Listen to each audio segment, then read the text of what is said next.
Welcome to the Wally Show Aftercast. All the stuff we did not get to during the course of the show today. I apologize. Friday, I was supposed to be out for my niece's graduation. Thursday, I was going to be here because I had like a kidney blasting laser surgery on Wednesday and thought, oh yeah, I'll be here Thursday because that's what I do. I go to work. I could not go to work. Oh, glory. That surgery, so they put me to sleep, which was great. I love that. I didn't have to look anybody in the eye after it because they do it like internally. I wish they'd cut me open, but they don't. They take another route with tubes and things, and they go into your kidneys and blast things. The good news is that they got all of the kidney stones out of my kidneys, so I'm starting from scratch again. Wonderful. Which I'm very happy about that. And the ones that were blocking things, they got those blasted. So all that's good. The downside was they left me with stents in my body that I didn't go to doctor school, and I have to remove myself, which seems like you're putting a lot of faith in me. Right, and that's what scares me too. However, when I started looking it up on social media... Which I wish you hadn't done, by the way. It turns out that this is a common practice, that you can do this at home, take these stents out, or you can go to the doctor's office and have a nurse remove them. Which is worse, I think. Really, to me, both are bad. Both are bad. One is probably medically better. The other, which is more embarrassing. And the other one has the potential to go south quickly. No pun intended. Yeah, thank you. My fear is that, because as you remove a stent, you kind of pull on this string, and then it just kind of starts to come out, and you're good. But what if it doesn't? Then what do you do? What do you mean, what if it doesn't? What if it gets stuck? You have to pull harder. Yeah, and I'm not prepared for that. I will be 100% honest with you. I'm not prepared for that. It was interesting, too, that you said Marty, your wife, already told you she doesn't think she can help you with this. She was 100% out. She was like, yeah, I'm sorry. I don't think I can. I'm like, oh, okay. You're on your own. Yeah, thanks. Now, I said... Death do us part, you say. Right, exactly. I said that if you're going to have to do this alone, I'm assuming you're going to go to the bathroom. Yeah. You probably need to be somewhere where you might make a mess. I'm going to stand in the shower. Okay. So do not lock the door. No. Because there could be a chance that you faint. Exactly. And Good chance of it. And Marty will need to come and rescue you because all of the videos that we watched involved one stent. Yeah. Okay. And you have two because they needed to blast out stones on both kidneys. And they said you could take them. The one girl who looked 12 and just finished medical school said, you should do both at one time, which I'm like, I don't think that's a great idea. But, I mean, you went to doctor school. I did not. I'm going to have to trust you. And a part of me, because I was thinking about this even more, because I was like, should he do both? But I Googled it, and it said, it's better if you do both. But you said something about that the 12-year-old nurse said that one of the stents could curl up on the other stent if you pull them one at a time. Right. And then you're in a big situation. And I started thinking that does make sense because one of the ends of these stents are curled, kind of like a curly Q. Yeah. So it does seem plausible. And if that's the case, you're already worried about pulling both out at the same time. Yeah. But if you cause a knot, right. Then that's a real big problem. I get my shoelaces knotted a lot.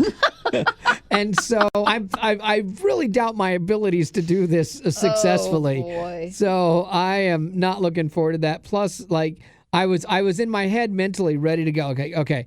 Kind of like the surgery. I got to the point where I'm like, okay, this has to be done. Yes, it's embarrassing, but fine. I'll make jokes. I'll get through it. The nurses at Vanderbilt were great. Everybody was so kind. It was awesome. I remember getting wheeled in to the operating room and being like, oh, this place is nice. I've been in some really bad operating rooms around the country, around the world. Like in Ghana. And then one that I passed out in during a facial reconstruction in Niger. Oh. I was like, you were getting facial reconstruction? Yeah, you didn't take. You're like, get your money back. Yeah, I think I would have fainted on that one too. Oh, it was bad. And that's why I'm going to ask. You can say no, but I'm going to ask. Yeah. You know, we were watching a video where a man was pulling out his stent and he was standing in the shower. Yeah. And of course, it was only from the waist up. Right. Do you think you might do the same thing? I don't know about that. I don't know. It's a different audience, for here. You're right. It is a different audience. Like if it was mainstream radio, I probably would. I've had another exam on the air before in mainstream radio. Wally. Yeah. It's a different vibe. I don't know that I would want to do that for here, but thank you. And also thank you for offering to tie the ends of the string to a doorknob and slam it. That was helpful. I'm here to serve. Yeah, you're very helpful. Can you imagine? Like, you think of all those ways that little kids pull their loose teeth out. I know. It's the same thing. You could tie the ends of the string to like a Nerf gun, or a bumper on a car. That's a great idea. I'm full of great ideas. You are. I will say this. Betty Rock called me multiple times to check on me, and so I really appreciated that. So thank you very much. You're welcome. But yeah, I go in, and I'm like, have you guys given me the stuff yet? Because I'm not out, and I'm having to remind them. Remember, I have this deficiency, and they're like, yeah, great, we appreciate you telling us that. Yeah. Right, thank you for telling us that. We had totally forgotten. No, and I'm like, what? He's like, I'm kidding. I'm like, okay. And he goes, no, we got you. And they put the stuff in, and he goes, you're gonna feel a little like warmth in your vein. I'm like, yeah, okay. Oh, I feel it. I said, oh my gosh, my whole face is tingling. I was out.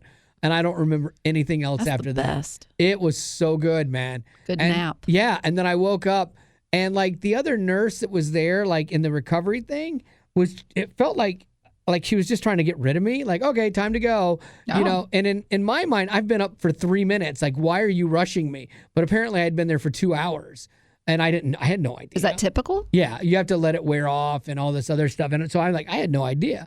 And so I'm like, man, you're kind of being pushy here. Like, just give me a minute, please. Like, people trying to get my socks on and stuff. I'm like, I need a minute. Yeah. And so my wife was like, she's not being rude. She's fine. She's really nice. I'm like, well, it feels like it to me, and she's like, you've been out for 2 hours. They need the space. I'm like, I don't care. Like, how long are you supposed to be out? I don't even know. It doesn't matter. Let me get this figured out. I've just had something traumatic happen. And that's why Stuart. my voice is so high. Now, Stuart, what did I say? Because of where they were working. That's why my voice is so high.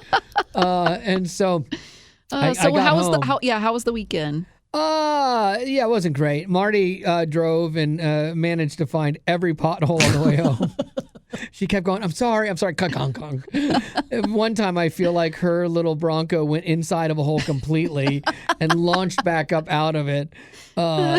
She's going off-roading. Oh, it feels like it. Why take the smooth road? Let's do a dirt road. Gosh. But yeah, so I really thought, okay, today's going to be a bad day. And then tomorrow I'll be feeling good. And I had every intention of coming to work on Thursday. And I kept kind of self-monitoring, and it wasn't getting better.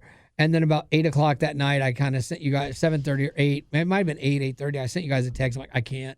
I thought I was going to. I just can't. Well, and you said too that there were just random times where it was like, I got to be at the bathroom now. Yeah, and like there's no ifs, ands, or buts. Yeah, no pun intended.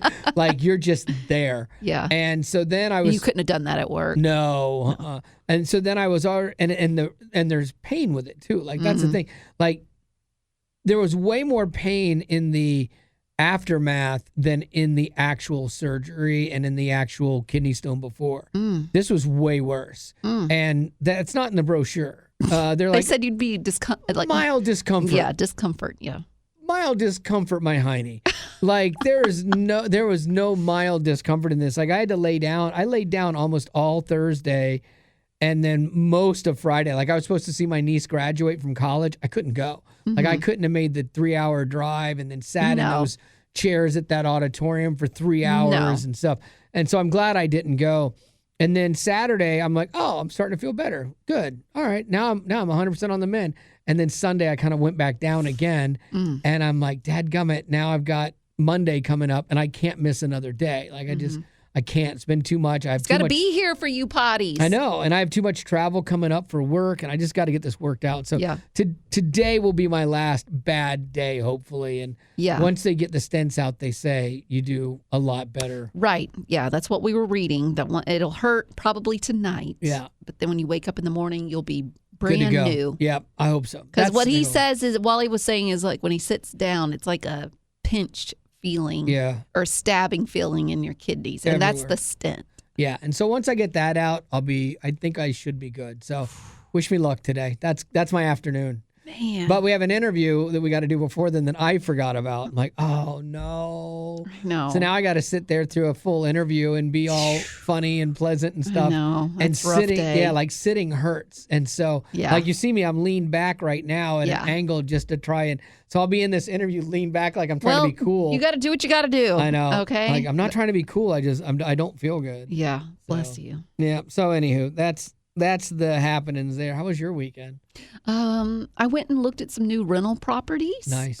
Because I might be moving. I'm not sure yet. So putting that in the process. That's about it. That's what I did. And then contemplating, like, if I move, I've got to pack. Ugh. In that process. I hate packing. I know. I hate moving. I know. I hate it all. I just want to. One thing I do like about moving is it makes you get rid of stuff that you don't clean, need. Yeah. And I'm not much of a clutterer or a hoarder, but there's something about it where it's like I don't want to pack it. So if I don't want to pack it, get rid of it. Yeah. It feels good. Yeah, like our bathroom project that was supposed to take 7 days took 14, and that finally finished up. Except the glass has to still be installed, so that's another week or 2 weeks. And don't go ruining that new tile by taking your stents out. Oh no, I'm gonna do that in the other bathroom. I don't even want to shower in that new one. Do you remember?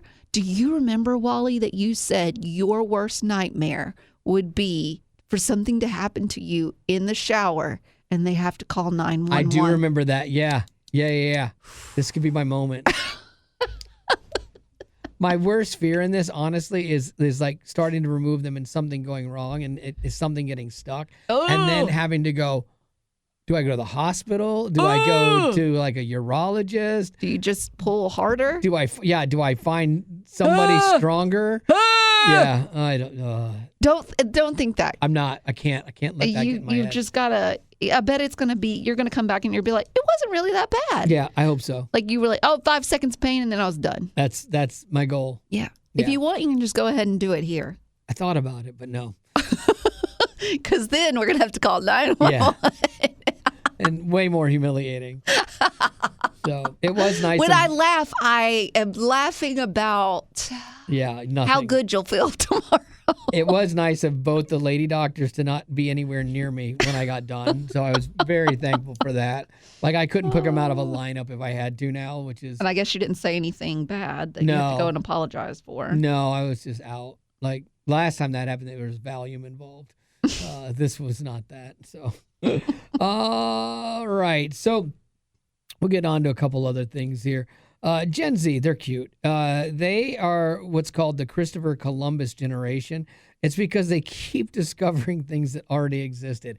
I find that really funny. Like you see all these kids wearing T-shirts of like Nirvana and stuff. They're like, oh my gosh, I found this great band. Like, dude, you are so far behind. That band existed and it's not your music. Trust me, it's not your generation at all. Don't you know that what was his name? Cobain? Oh, yeah. What was his name? My gosh. Corbin. Oh, now I can't. No, it's his last name. Kurt Cobain. Yeah. Don't you know that he would be livid seeing all these little valley girls with Nirvana and a smiley face and flowers? He'd be like, oh my gosh. That you bought at Target and you'd never seen the band. Yeah. They do this with Aerosmith. Yeah. They do this with Van Halen. They do this with a bunch of different bands. Yeah, you should not be allowed to wear the T-shirt if it A, is not from your generation, or B, you've never seen them. Now, if you've seen them, okay, fine. You get to wear the T-shirt no matter how old you are, but no. Some examples of things they're just discovering, like quiet quitting. You do less work and then you just leave. That happens all the time. We just didn't put a label on it. Yeah, exactly. We've just been doing that. Silent walking. It's walking.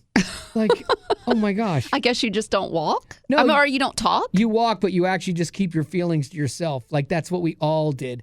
All the generations before you just kept our feelings to ourselves. That's why they're like, it's silent walking. I'm not sharing. Thank you. Thank you for that, actually. I do really appreciate that.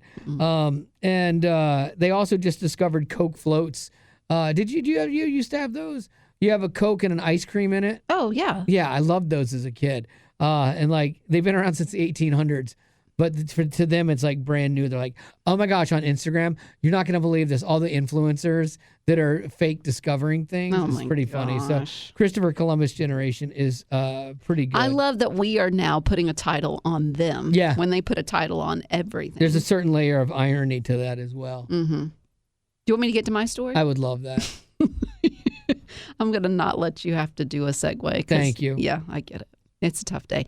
Okay, so this is interesting. Nick Cannon, now he doesn't have a really good positive reputation with the general public because he has multiple children with multiple women. However, I read something recently where the twins that he has with Mariah Carey, they're 15 now. There's a boy and a girl. He allows his son to date. But the girl, his daughter, he will not allow to date. Interesting. So these twins, one can date, the other one can't. When he was asked why he does this, he said, I'm more protective of my daughter. Yeah, but you're not protective of other people's daughters is the translation of that. You're unleashing your 15-year-old son. What you're saying is my son can do anything and it's fine. Boys will be boys nonsense. But I'm going to protect my daughter from your son. The reality is you've unleashed that on other people. And the hypocrisy in that is palpable. And that is crazy. So do you think, what should he do differently? Neither one should. If you're going to keep the same rule for the girl, you got to keep it for the boy. If they're the same age, they're both going to, and you could make the argument that the girl may be even a little more mature than the boy because girls tend to mature faster than boys. And I get protecting your daughter. Like I didn't want my daughter dating young either, you know? And so that makes total sense, but you can't have that kind of double standard with your kids, especially when they're twins and the same exact age and different genders. Yeah, I can't see this helping his and his daughter's relationship. No, I mean, because it's always going to be a sticking point. Or she'll just sneak behind his back. That's the other thing. That's the probably the worst thing because then that erodes trust, and that's not healthy in any relationship. Yeah, so, I agree. Yeah, good old Nick Cannon. No. He's fun. You don't go to him for fatherly advice. No, not at all. One last thing here before we Did you want to do birthdays? Oh yeah, sure, that's fine. Okay. Okay. All right, let me do those real fast. Crystal wants to wish her husband Corey a happy birthday. Corey's fun, caring, humble, Jesus-like, and hardworking. Nice. Wow. She had a lot of good things to say about him. TJ wants to wish his wife JD a happy birthday, a wonderful wife of 3 years in July. Happy birthday. Nice. Ariana wants to wish her BFF Ava a happy birthday. She's turning 12 years old. She turned 12 on the 1st. Okay, We've cool. also got Rebecca, who wants to wish her dog Landy a happy birthday, saying Landy is a goofy golden doodle. Trisha wants to wish her husband Chuck a happy birthday, saying anything this hardworking man touches is phenomenal. Nice. Dante wants to wish his wonderful wife Bailey a happy birthday. Bailey is a beautiful soul who loves deeply with everything that she has. Zach is celebrating a birthday yesterday, his 30th birthday, saying, Happy I'm birthday. a husband, father, and potty. I love Star Wars. Oh, well, May the 4th be with you. Yeah, may the 4th be with you. Yeah. Yeah. Well, happy birthday, everybody. Happy birthday from all of us to you. We wish it was our birthdays that we could party too. Hey! I didn't even know you knew the lyrics. Nicely done. I just don't like them. I know. I should make you do it because it's better Honestly, when you too, do it. I think they're wrong. Why? Because it doesn't make sense. We wish it was our birthday so we could party too. Yeah. You're partying, so why does it? You're just singing at them because this is from waiters and then they leave. No, well, And then they go back to matter work anyway. Yeah. Okay, so here's the last thing that we need to talk about because I got a few emails over the last month or so, and people saying, "Oh, hey, I noticed that Gavin isn't talking much on the show. You know, what happened to Gavin? Is he okay? Blah blah blah blah blah." Yeah, Gavin's fine. He's okay. No health issues or anything like that because he had his heart issues going on for a while. But he was going to move. His wife and he were going to move to be back closer to family. So they put that ball in motion, and he told us, and we're like, oh, okay. I get that. Yeah, you want to be near your family. Totally makes sense. And so they were going down that road. And so we went down another road, and we're starting to look for his replacement because you have to. I mean, my job, first and foremost, is to keep the show running. And so, inside of this, in radio, typically, a lot of times you pull people off the air and you let that start to just kind of go away. And hopefully one day when I'm done, I will just literally disappear. Like the next Monday, they'll be like, where did he go? He's just gone. Like that's typical radio stuff. And so inside of this, we felt it was better based on some things off the air that were like, you know what, this is the way that we're going to handle it. But he is actually ending up staying in Nashville for I don't even know how long now. Foreseeable future. Yeah, because she had a different job thing come through. And so it's like, oh, okay, well, they're going to stay here. But we were already down this road and made these other choices. And so everything ended amicably. Like he's looking for another gig here in town. And so that's where that lands. So basically, like for me, the bottom line is like he was with us for 7 years. He's only the second producer we've had. We had Zach and we had him. So that's amazing. Like, so we're looking for somebody that's going to do the next 7 years with us, because it's actually a really good gig. And so we're meeting with people right now. We're in that process and we've got some, candidates and some finalists and things like that. And so we're hopeful that is going to flesh itself out soon and that you'll give this person a chance like you gave Gavin a chance when we replaced Zach, because replacing Zach was a big deal and big shoes. We still love Zach. Like Betty was texting him this morning, making fun of me. So I appreciate that. Also, too, Zach brought up, he said, man, this would make for a great Cinco de Betty with your stents. No. However, if that were the case, I would see things I didn't want to see. That's true. So that's true. It really would hurt me. Be a win for both of us at that point.